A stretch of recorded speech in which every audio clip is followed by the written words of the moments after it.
యువతకి 20 లక్షల ఉద్యోగాలు ఈ 5 సంవత్సరాల్లో, అలాగే నెలకి మనకి 3,000 రూపాయలు నిరుద్యోగ భృతి, స్కూల్కి వెళ్ళే ప్రతి విద్యార్థికి ఏడాదికి 15,000 రూపాయలు, ప్రతి రైతుకి ఏటా 20,000 ఆర్థిక సాయం, ప్రతి మహిళకి నెలకి 1,500 రూపాయలు 19 సంవత్సరాల నుంచి 59 సంవత్సరాల వరకు, ప్రతి ఇంటికి ఏడాదికి ఉచితంగా 3 గ్యాస్ సిలిండర్లు, మహిళలకి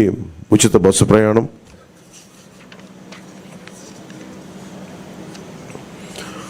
మత్స్యకారులకు సంబంధించి సముద్ర వేట విరామ సమయంలో మత్స్యకారులకు 20,000 రూపాయల ఆర్థిక సాయం, జీవో2 2017ని రద్దు చేస్తాం, బోట్ల మరమ్మతులకు కానీ ఆధునిక కమ్యూనికేషన్లకు కానీ ఆర్థిక సాయం అందిస్తాం.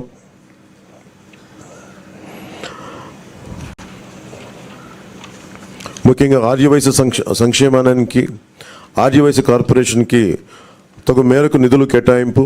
చిరు వ్యాపారాలకు వడ్డీ లేని రుణాల సౌలభ్యం, స్వేచ్ఛాయుత వాతావరణంలో వ్యాపార నిర్వహణకు పటిష్ట చర్యలు, ముఖ్యంగా కన్యకా పరమేశ్వరి అమ్మవారి ఆత్మార్పణ దినోత్సవాన్ని అధికార కార్యక్రమంగా చేపడతాం.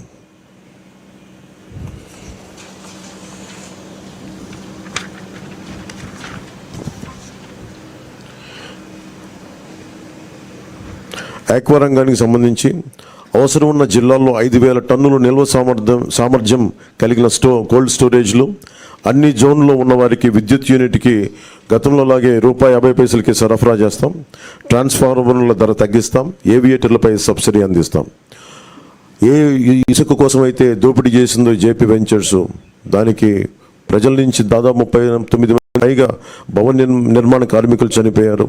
మేమందరం వారికి అండగా ఉన్నందుకు ఈ రోజున వారికి సామాన్యులకి ఇసుక అందుబాటులో ఉండే విధంగా సమగ్రమైన ఇసుక విధానం, అలాగే ముఖ్యంగా